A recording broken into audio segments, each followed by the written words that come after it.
자, 오늘 오전에 우리 창세기 15장. 자, 오늘은 이제 7절부터 이제 들어가야 되는데, 우리가 이제 지난 시간에 15장 이제 5절부터 6절에 나온 이제 아브라함의 씨를 하늘의 별들과 같이 이제 번성케 해주시겠다라는 이 관련된 진리의 말씀을 우리가 다 살펴보질 못했습니다. 좀 우리가 몇 가지를 우리가 짚지를 못해서 오늘 이 시간 이제 추가적으로 우리가 이 아브라함의 씨에 관한 내용들, 또 아브라함의 믿음으로 의로 여겨진 이 사건에 대한 진리들을 한 번 더 정리하고, 그 다음에 이제 오늘 우리가 하고자 하는 이제 땅에 관한 언약에 대해서 한번 살펴보겠습니다. 이제 교환을 보시면 거기에 이제 세 번째 3번이 나오죠. 자, 아브라함의 씨는 세 종류로 적용할 수 있고, 또 노아와 아담의 씨들과도 연결시킬 수가 있다, 이렇게 말씀을 하고 있습니다. 지금 하나님께서 아브라함에게 너의 씨를 번성케 해주시겠다는 약속을 할 때, 하나님께서는 세 유형으로 이렇게 나누어서 이렇게 그 설명을 해주셨습니다.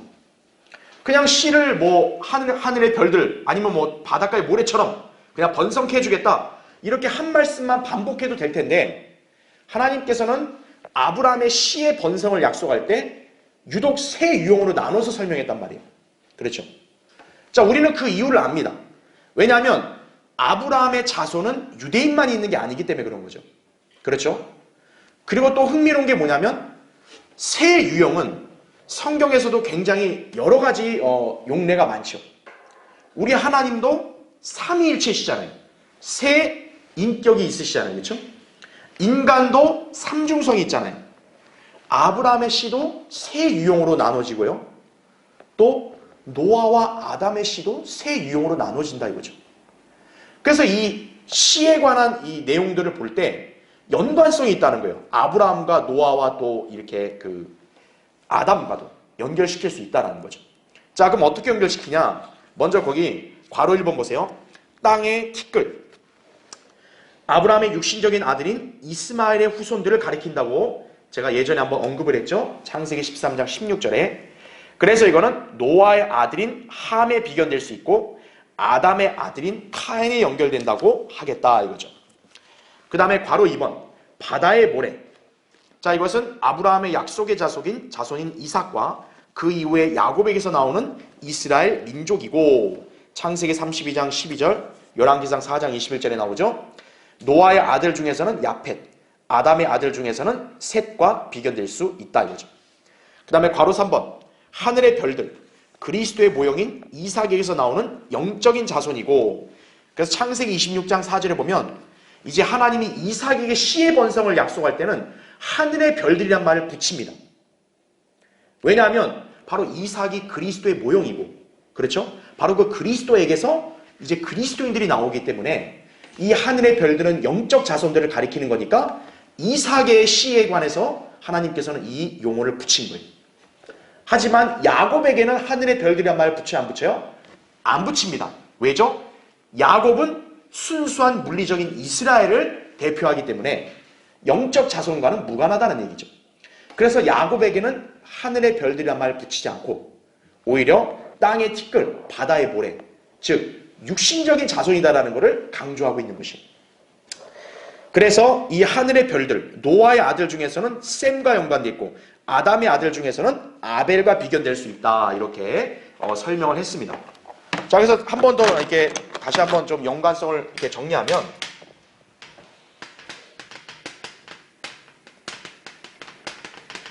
자, 아브라함의 씨를 세 종류로 얘기했어요. 땅의 티끌, 바다의 모래, 그다음에 하늘의 별들. 자, 그래서 제가 얘기했잖아요. 기본적으로 이것은 사실 이스라엘을 가리키는 거예요. 왜냐하면 하나님께서는 일단 씨를 얘기할 때는 물리적인 자손이니까 일단 1차적으로는. 그러니까 이것은 기본적으로 이스라엘이 번성하게 된다는 약속이고, 그렇지만 2차적으로 확대 적용을 해본다면 아브라함의 자손은 육체적인 자손만 있는 게 아니란 얘기죠. 영적인 자손도 있다는 거죠. 또 그리고 육체적인 자손 중에서도 이삭만 있는 게 아니죠. 누구도 있었어요? 이스마엘도 있었잖아요. 그래서 땅의 티끌은 이스마엘에게 해당된다 이거죠. 이스마엘과 그 후손들. 오늘날 아랍인들에게 해당되는 거죠. 자, 바다의 모래는 누굴까요? 이스라엘을 가리키는 거죠. 바로 야곱. 예, 이스라엘을 가리킨다 이거죠. 야곱. 하늘의 별들은 교회를 가리킨다 이거죠. 그렇죠. 바로 이삭, 그리스도의 모형인 이삭을 통해서 나오는 영적 자손들, 이거를 얘기한다 말씀드렸죠. 자, 이게 아브라함의 세 유형의 자손이에요. 자, 그런데 아브라함의 씨만이 아니라 우리가 노아의 씨 있죠. 노아의 씨도 역시 세 종류를 이렇게 나눌 수 있는 거예요.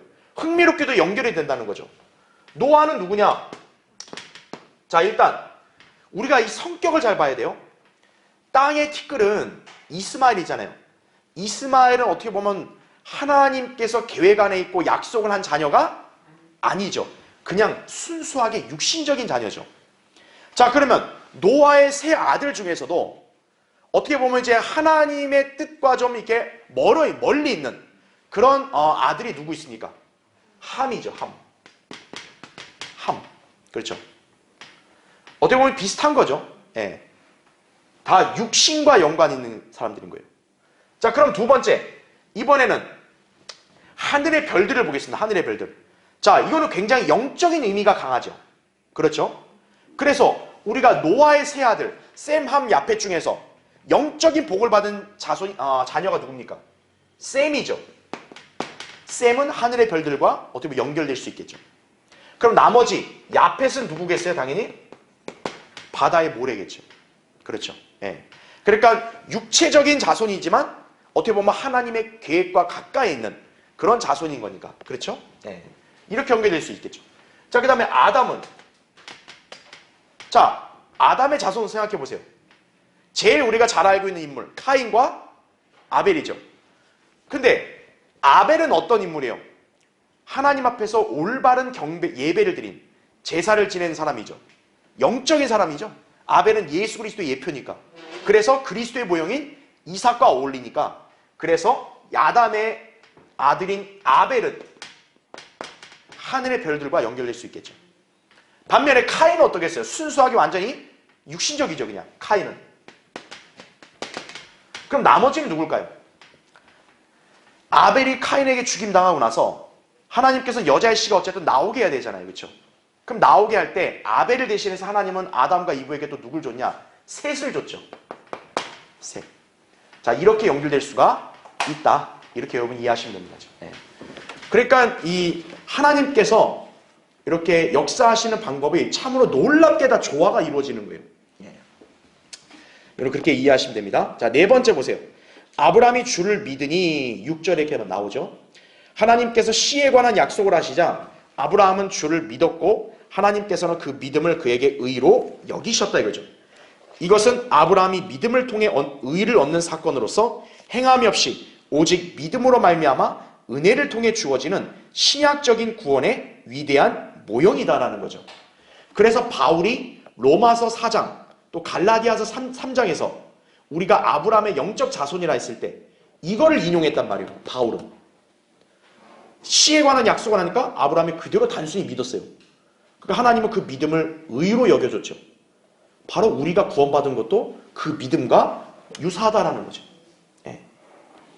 그래서 아브라함의 구원은 시약교회 구원의 모형이에요. 하지만 아브라함의 구원과 우리의 구원은 똑같지가 않다라는 걸 제가 지난번에 얘기했잖아요. 그렇죠. 자, 그것을 표로 정리한 거예요. 자, 아브라함의 구원과 그리스도인의 구원의 차이를 그 표를 한번 비교해 보면 일단 그 표의 위에 보면 구원 방법 있죠. 아브라함의 구원 방법은 제가 저번에 얘기했죠. 믿음과 행위라 그랬어요. 창세기 15장의 씨를 봤을 때는 믿어서 의로 여겨졌어요. 즉 하나님이 의로 그냥 간주해버린 거예요. 전가된 거예요. 그냥. 하지만 아브라함이 완전히 의롭게 된 것은 아니었다라는 거죠. 언제 의롭게 된 거예요? 창세기 22장에 이삭을 하나님이 바치라 했을 때 그 순종하는 행위를 통해서 마침내 의롭게 된 거죠. 그러니까 아브라함의 구원은 어떻게 보면 시간이 흘린 거예요. 시간이 흘러서 점진적으로 이루어진 거예요. 반면에 우리 그리스도인, 교회의 구원은 어떻습니까? 오직 믿음으로만 구원을 받았죠. 우리에게 행위가 있어요, 없어요? 없었다고요. 아브라함처럼 뭘 입증할 필요가 없어요.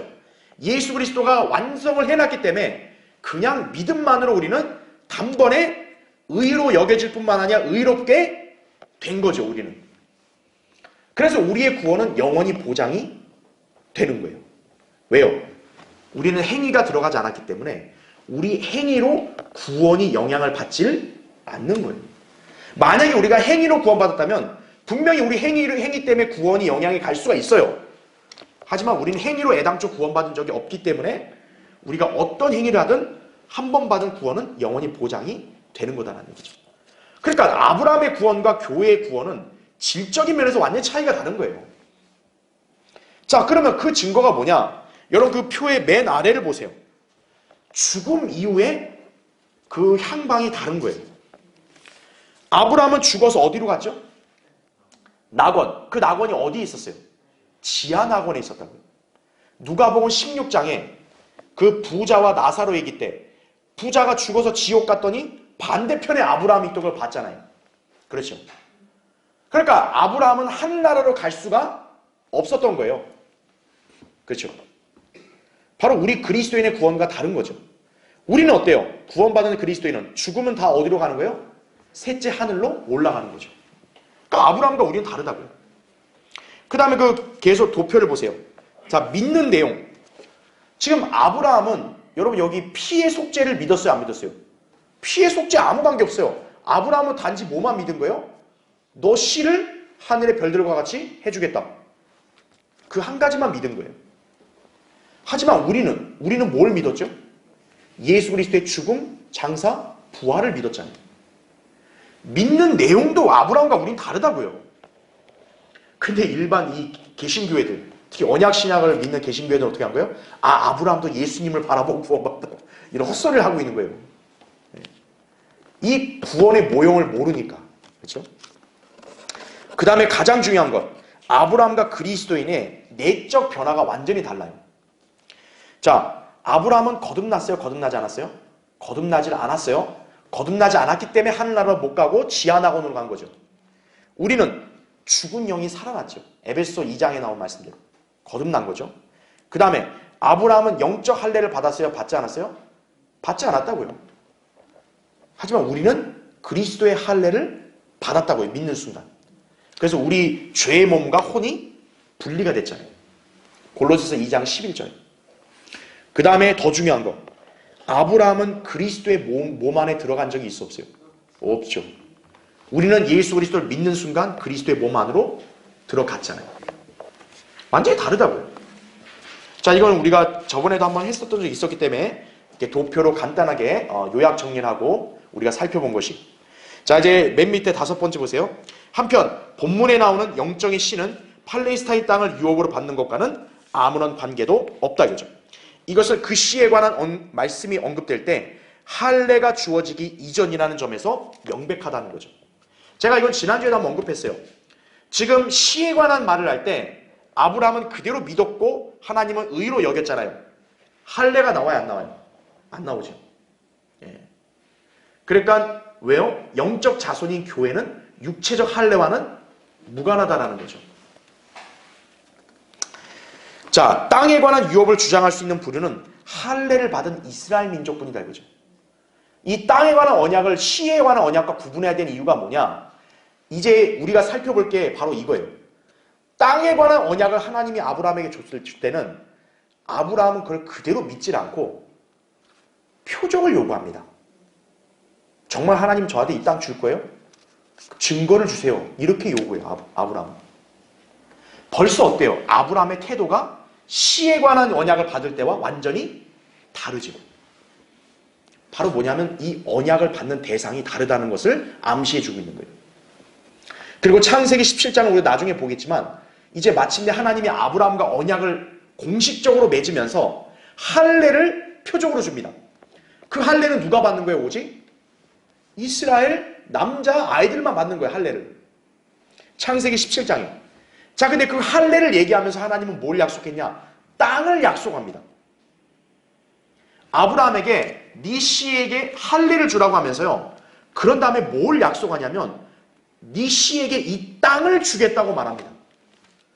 다시 말하면 땅에 관한 언약을 얘기할 때 하나님께서는 아브라함에게 표적으로 뭘 줬다는 거예요? 할례를 줬다는 거죠.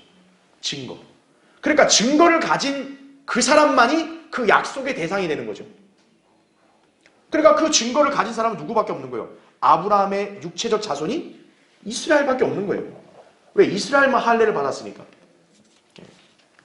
우리가 이제 그 부분을 살펴보려고 하는 것이, 자, 물론 이삭이 본문의 약속을 받은 건 확실해요.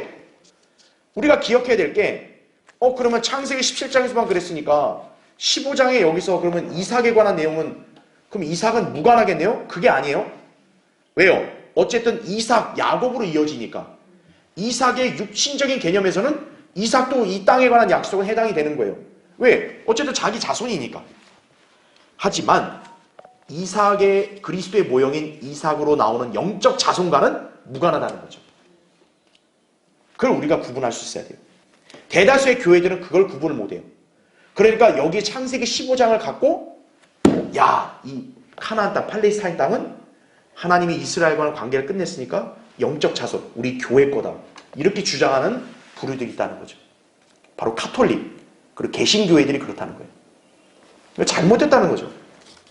그거를 구분할 수 있어요. 자, 그래서 바울이 여러분 로마서 4장, 갈라디아 3장에서 영적 자손을 언급할 때 창세기 15장의 씨를 언급한 것이 바로 그 이유가 여기 있다는 걸 아셔야 돼요. 왜? 할례를 받은 씨가 아니니까. 이 씨는 할례를 받아야 될 씨가 아니니까. 그걸 우리가 기억해야 됩니다. 이삭의 입장에서는 이 씨가 중요한 게 바로 땅이 나오니까 땅도 해당이 되지만 이삭으로부터 앞으로 나오는 영적 자손인 우리는 이 땅과 무관하다는 거죠. 왜? 할례가 주어지기 전이니까. 그러니까 이삭과 그리스도인 이 관계를 잘 보셔야 되는 거예요. 그래야 여기서 헷갈리질 않는 거예요. 네. 자, 그럼 이제 오늘 우리가 살펴볼 게 이제 두 번째, 땅에 관한 언약과 표적을 요구하는 아브라함이다 이거죠. 자, 우리 창세기 15장 이제 여러분 7절부터 8절을 보겠습니다.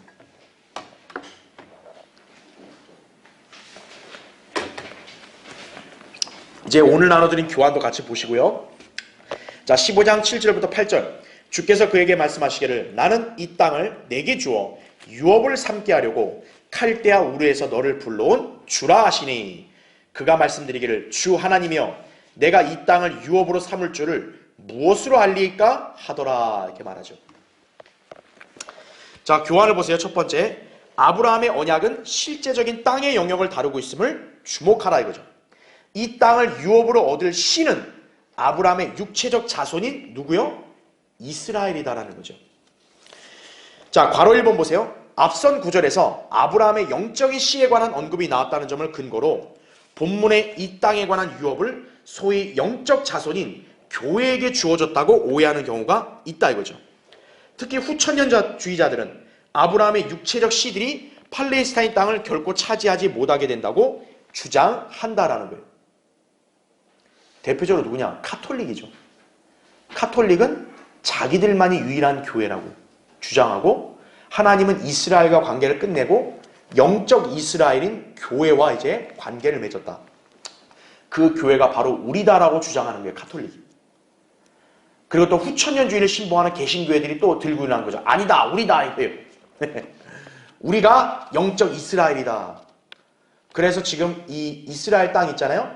그건 누구 거다? 카톨릭 거다, 우리 거다, 이렇게 서로 싸우는 거예요. 이스라엘 거는 아니다. 이스라엘은 하나님이 버리셨다. 이렇게 주장하는 거예요. 그러나 이 씨는 이삭의 영적인 예표에 대한 언급도 아니고 더더욱 교회를 가리키는 것도 아니에요. 아까 제가 설명드렸죠, 그렇죠? 자, 괄호 2번 보세요. 본문의 이 언약은 분명하고 명백하게 실제적인 땅의 영역을 다루고 있다 이거죠. 하나님께서는 이 땅을 차지할 자손이 이스라엘임을 할례라는 표적으로 확증하셨다는 거예요. 여러분 한번 찾아보세요. 거기 창세기 17장 한번 보세요.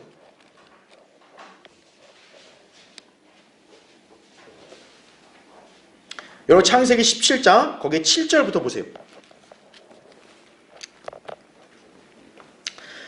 내가 나와 너와 내 뒤에 올 내 씨 사이에 대대로 내 언약을 세우리니 이렇게 말하죠. 그러니까 지금 이 언약은 하나님이 아브라함 개인만이 아니라 아브라함 뒤에 나올 너의 씨와 기간을 뭐 10년이에요? 아니죠. 대대로 맺는다 그러죠. 대대로. 그럼 보세요. 대대로 이렇게 언약을 세우리니, 그죠? 내 언약을 세우리니 영원한 언약을 삼고 너와 내 씨의 하나님이 되리라. 어떤 언약이요? 영원한 언약이에요. 근데 그거 보세요. 8절. 그 영원한 언약의 내용이 나오는 거예요.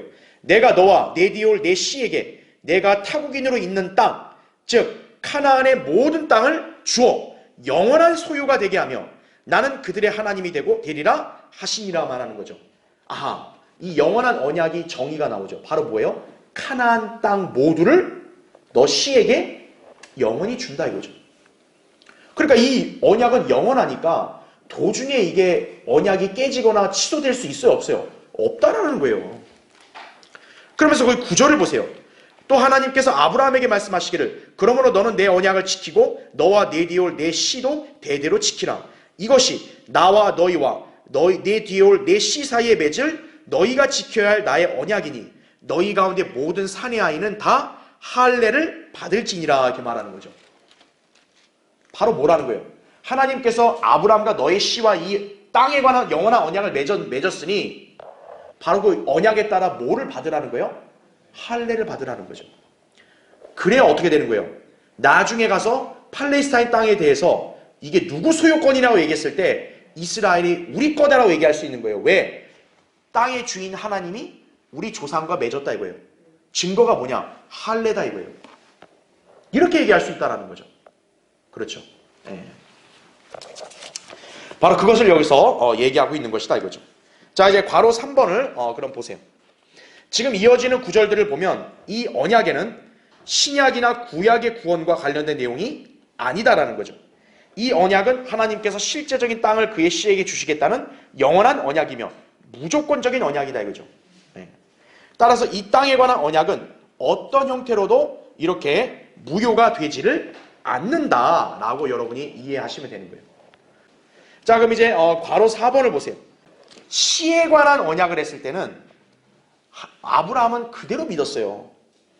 그런데 이 땅에 관한 언약을 이렇게 맺을 때는 아브라함은 이걸 그대로 믿는 게 아니라 8절에 이런 말씀이 나옵니다.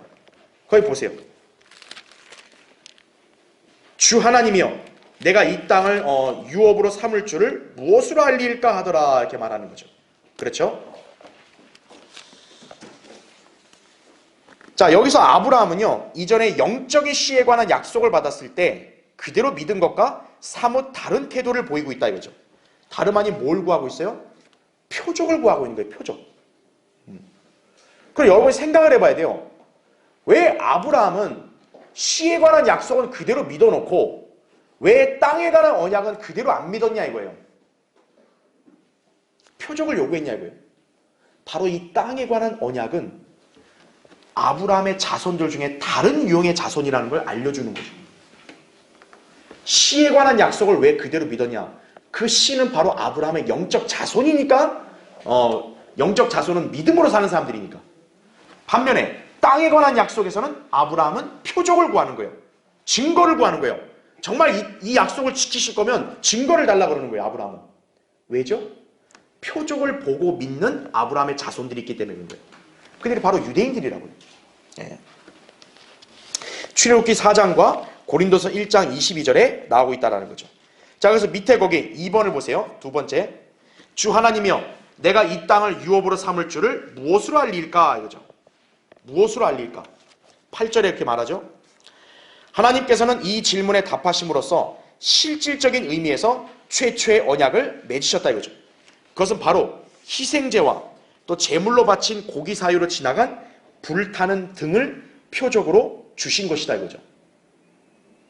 즉 하나님은 아브라함의 이 요구, 증거에 대한 요구를 하나님이 들어준 거예요. 하나님이 야 그냥 믿어 이게 아니라 땅에 관한 약속을 할 때는 아브라함에게 증거를 답하신 거예요. 너 희생제를 드리라 이거예요. 그 희생제를 드리죠. 그리고 하나님은 어때요? 불타는 등을 희생제사로 지나가게 하시는 거예요. 눈으로 보여주는 거예요. 바로 뭡니까? 아브라함의 희생제를 하나님이 받으셨다라는 거죠. 그거를 표적으로 보여줌으로써 어떻게 한 거예요? 너에게 땅에 관한 약속을 한 건 사실이다라는 것을 확증을 시켜준 거란 얘기죠. 예. 그걸 여러분이 잘 기억을 하셔야 됩니다. 따라서 그리스도인들은 본문에서 이어지는 약속은 아브라함, 이삭, 야곱의 실제적인 자손들에게 실제적인 땅을 주시겠다는 것임을 명심해야 한다는 거죠. 예. 팔레스타인 땅은 누구 소유라고요? 이스라엘 거예요. 팔레스타인이나 아랍이나 유엔은 도둑질하는 거예요. 그래서 하나님께서 유엔을 쓸어버리시는 거예요. 하나님의 권위에 도적하면 하나님 죽이시는 거예요, 바로. 지금이야 저들이 도둑질하면서 자기들 거로 행세하지만요, 예수 그리스도가 재림하시면 끝나는 거예요, 그들은요. 자, 여러분 거기 15장 이제 9절부터 11절을 보겠습니다. 보세요. 9절부터 11절. 주께서 그에게 말씀하시기를 나를 위하여 3년 된 암소와 3년 된 암염소와 3년 된 순양과 산비둘기와 집비둘기 새끼를 취하라 하시니 그가 이 모든 것을 주께로 가지고 와서 그것들을 가운데로 쪼개 그 쪼갠 것을 서로 마주 대하여 놓았으나 새들은 쪼개지 아니하였으니 새들이 그 시체 위에 내리자 아브라함이 그것들을 쫓았더라. 이렇게 말씀을 하고 있습니다. 자, 그 교환 맨 밑에 보세요. 첫 번째, 나를 위하여 3년 된 암소와 3년 된 암염소와 3년 된 순양과 산비둘기와 집비둘기 새끼를 취하라. 이렇게 말하고 있어요. 자, 이 희생제는 모든 카톨릭, 모슬렘, 유엔 등이 팔레스타인 땅에서 어떤 권한도 행사할 수 없음을 확증하는 영원한 언약과 연관된 것이다 이거죠. 예. 자, 괄호 1번 보세요. 여기서 암소는 사라의 제물이 될 것이고 암염소는 하갈의 제물, 순양은 아브라함의 제물이 될 것이다 라는 거죠. 참 희한한 게 하나님께서 3년 된 암소, 암염소, 순양을 바치라 그래요. 순양. 왜 그러죠? 바로 아브라함과 그 아내들을 대변하는 거죠. 이 제물들이. 예. 그래서 순양은 아브라함이죠. 그렇죠? 그 다음에 암소, 암염소가 나오잖아요. 암컷이 둘이에요. 왜요? 지금 아브라함이 부인이 2명이니까. 그래서 암소는 사라의 제물, 암염소는 하갈의 제물이 되는 거죠. 이집트 여종. 그렇죠? 자, 근데 순양은 창세기 22장 13절에도 다시 등장을 합니다. 그러니까 순양은 아브라함을 어떻게 보면 대변하는 게 맞는 거죠. 자, 또한 산비둘기와 집비둘기는 쪼개지 않고 목을 비틀었다 그랬어요. 자, 레위기의 율법에도 이 새를 희생제로 바칠 때는 새는 이렇게 목을 비틉니다. 자, 그래서 어떤 학자들은요, 아브라함이 새들을 쪼개지 않았기 때문에 잘못된 제물을 드렸다고 그렇게 주장하는 거예요. 그래서 우리가 다음 시간에 보겠지만 지금 아브라함이 땅에 관한 약속을 받을 때 하나님이 즉각적으로 그 땅을 바로 준 게 아니라 아브라함에게 뭐라고 얘기냐면은 400년을 기다려야 된다거든요. 왜 그러냐 했더니 아모리인의 죄악이 다 차지 않았기 때문에 지금 현재 그 땅에 살고 있는 자들이 죄악이 아직 다 차지 않았으니 400년을 기다리라고 그랬거든요. 그 실제로 이스라엘 백성은 어떻게 한 거예요? 430년이나 이집트에 이렇게 고난을 당하다가 마침내 그 땅을 차지하죠. 네. 그런데 이제 학자들은 어떻게 하냐면은 그 이유는 아브라함이 이렇게 새를 잘못 들여서 그런 거다 이렇게 주장한단 말이에요. 그러지 않아요. 율법에 따르면 새는 분명히 목을 비틀어 죽여서 바쳤다고요. 그렇죠? 자, 그거는 이제 잘못된 주장입니다. 또 하나님께서 만약에 이게 잘못된 제물이면 받질 않죠. 아브라함한테 야 다시 바쳐 이랬겠죠. 하지만 아까 제가 얘기한 대로 불타는 등을 지나가게 했잖아요. 그 제물을 불태웠잖아요. 하나님이 받으신 거죠. 네.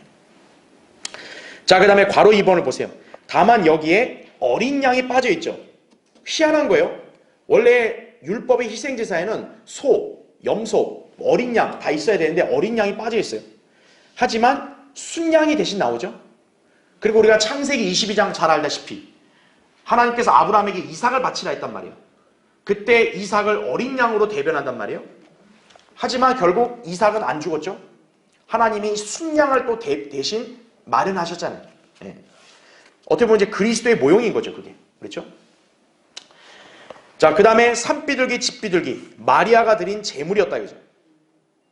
마리아가 이제 예수님을 잉태해서 낳았단 말이에요.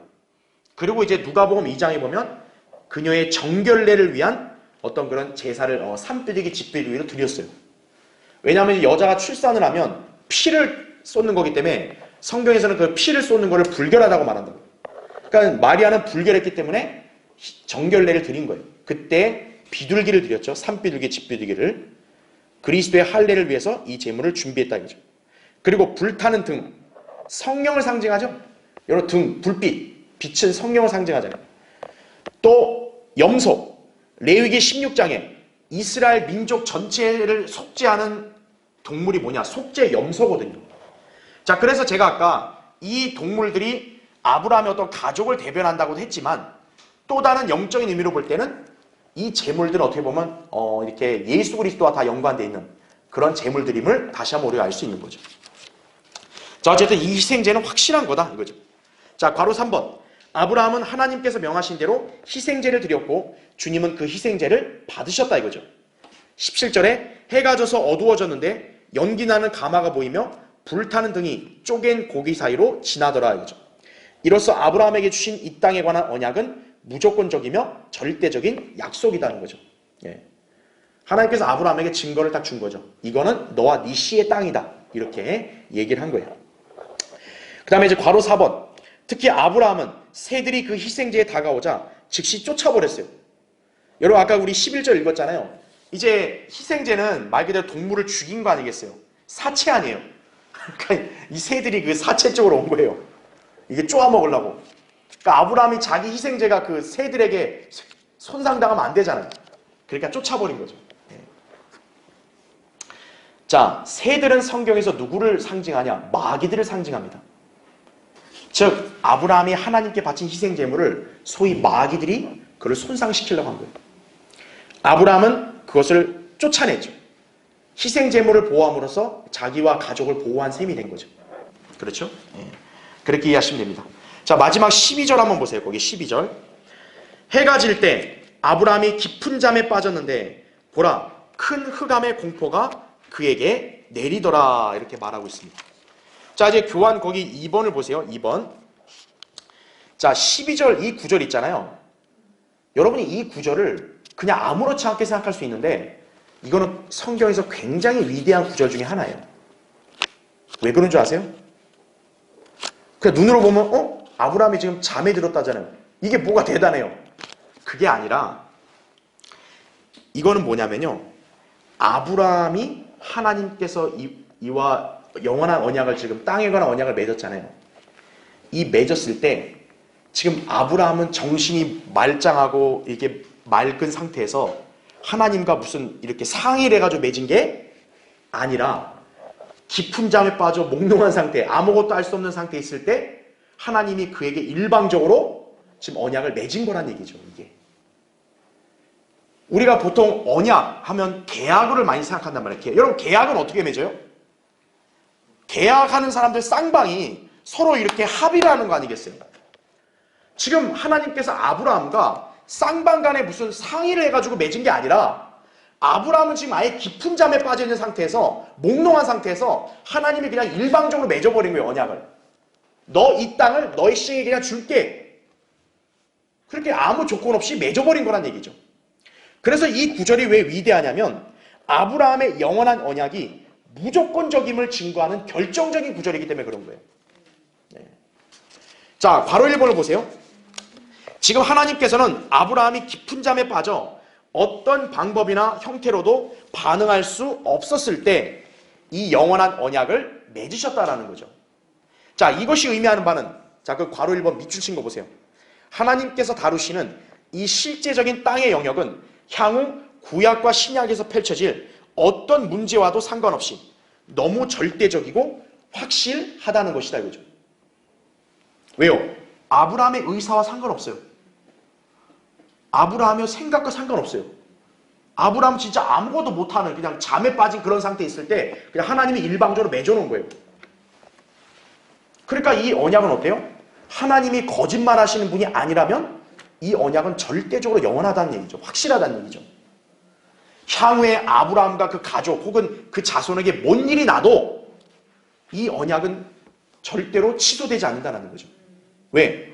이미 오래전에 하나님이 영원한 언약으로 아브라함을 일방적으로 맺어버렸으니까. 자, 괄호 2번 보세요. 따라서 아브라함에게 하신 땅에 관한 약속은 무조건적으로서 앞으로 있게 될 모세와 맺은 조건적인 언약보다 앞서 주어졌기 때문에 더 우선적으로 적용된다는 거죠. 모세에게 준 율법은 어땠어요? 하나님 말씀을 안 따르면 니네는 징계를 받고 땅에서 쫓겨난다 그랬어요. 그러니까 실제로 이스라엘이 땅에서 쫓겨났잖아요. 그렇죠? 모세의 율법에 따라서. 율법은 행위니까. 하지만 이스라엘이 지금 거주하고 있는 팔레스타인 땅에 대한 소유권은 어떤 거예요? 율법과 상관없다는 거죠. 그 소유권은 본디 아브라함의 씨인 유대인에게 있다는 거예요. 왜요? 모세가에게 준 율법보다도 훨씬 몇백 년 전, 거의 한 430년 전에 이미 하나님께서 아브라함에게 준 거기 때문에. 그래서 이스라엘이 과거에 뭔 짓을 했든 미래에 무슨 일을 벌이든 간에 관계없이 이 팔레스타인 땅은 이스라엘에게 영원한 유업으로 주어지는 것이다라는 거죠. 지금 현재 그 팔레스타인이라는 사람들은 팔레스타인은 그 민족 아니에요. 팔레스타인이라는 나라는 언어도 없고 문화도 없고 역사도 없어요. 그 사람들은. 팔레스타인이라는 나라는 없어요. 원래가. 그럼 그 팔레스타인들은 누구냐? 아랍 민족이에요. 다 아랍 민족. 아랍인들이 거기에 몰래 들어와가지고 팔레스타인 척 가장하는 거예요. 세상 유엔이나 언론 매체들 전혀 몰라요. 각국 정부들 전혀 몰라요. 성경을 모르면 무식하니까 모르는 거예요. 자, 여러분 이스라엘이 얼마나 큰 죄를 졌어요? 예수 그리스도 하나님의 아들을 갖다 거부했잖아요. 그 죄는 얼마나 큽니까? 그럼에도 불구하고 그 죄를 졌어도 이스라엘에게 준 이 땅은 영원히 유효하다는 거예요. 왜요? 그건 율법에 따라 맺은 게 아니니까. 무슨 조건, 계약을 갖고 맺은 게 아니니까. 하나님이 아예 아브라함이 잠결에 있을 때 아무것도 반응할 수 없을 때 일방적으로 맺어버린 거니까요. 그래서 괄호 3번 보세요.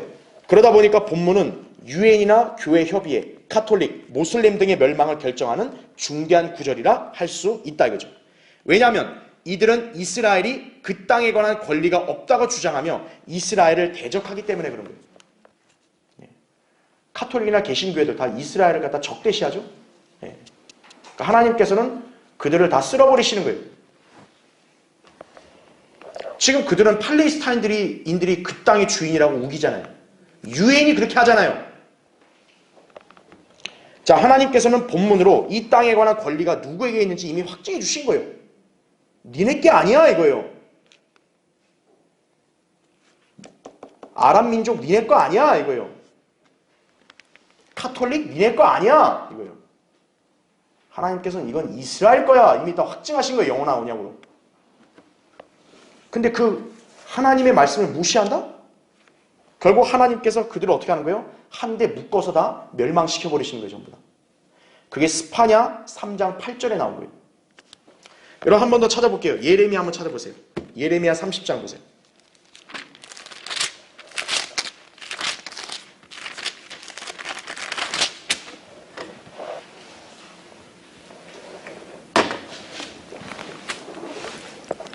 예레미야 30장 거기 11절 한번 보세요.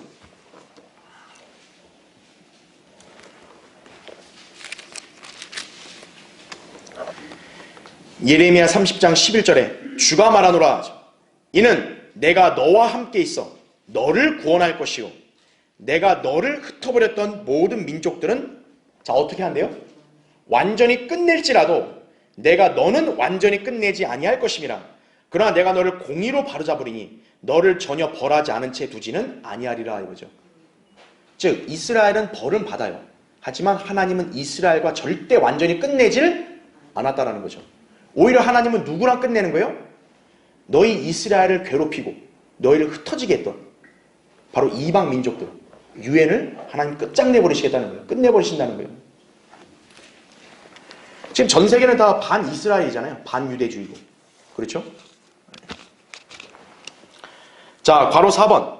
하나님께서는 직접적으로 카나안 땅, 즉 팔레스타인 땅을 아브라함의 자손인 이스라엘과 계약을 체결하셨음을 말씀하셨다 이거죠.